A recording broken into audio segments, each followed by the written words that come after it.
Cashew nut ഇവന്റ്സിലെ അസൈനറാക്കാന്റെ മന്തി അല്ലേ? അതെ, നമ്മളെ മെയിൻ ഷെഫാണ് അസൈനറാക്ക. മന്തിന്റെ സ്പെഷ്യലിസ്റ്റ് ആണ്. മന്തി ഉണ്ടാക്കാൻ പോകുന്നത് അതിക്കുള്ള സൺഫ്ലവർ ഒഴിക്കാൻ പോകുന്നത്. പച്ചമുളക്, സവാള, കല്ലുപ്പാണ് യൂസ് ചെയ്യണത്. വെളുത്തുള്ളി പേസ്റ്റ് ആണ്, ഇഞ്ചി പേസ്റ്റ് ഇട്ടാ തക്കാളി അങ്ങോട്ട് ഇട്ട് കൊടുക്കുക. അപ്പൊ 4 ചെമ്പിലായിട്ടാണ് നമ്മൾ ഉണ്ടാക്കണല്ലേ? അപ്പൊ അതുകൊണ്ട് ഒറ്റ ചെമ്പിൽ മസാല ഉണ്ടാക്കിയിട്ട് 4 ചെമ്പിൽ മാറ്റി കൊടുക്കല്ലേ? മാഗി ക്യൂബ്, കുട്ടന്റെ ഇറച്ചി കേട്ടോ. ഓക്കെ, മന്തി മസാല അല്ലേ?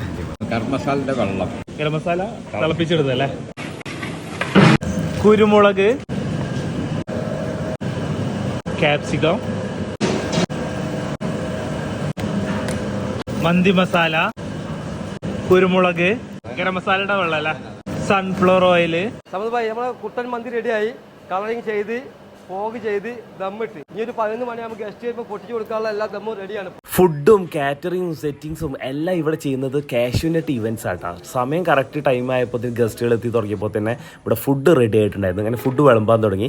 അങ്ങനെ നമ്മുടെ മന്തി ഇന്നത്തെ വെറൈറ്റി ഉണ്ടല്ല, നമുക്ക് ചെമ്പിലേക്ക് നോക്കുന്ന സമയത്തിന് കാണാൻ ഇളക്കി മറിക്കുന്ന സമയത്ത് കിട്ടുന്ന ആ ഒരു സ്മെല്ലൊക്കെ അടിപൊളിയാട്ടോ. നല്ല ടേസ്റ്റി ഫുഡ് ആയിരുന്നു. കുഴിമന്തി കഴിക്കുന്ന ആ ഒരു ഫ്ലേവറും ആ ടേസ്റ്റും ആയിരിക്കില്ല. കല്യാണ വീട്ടിലൊരു മന്തി ഇട്ടാ.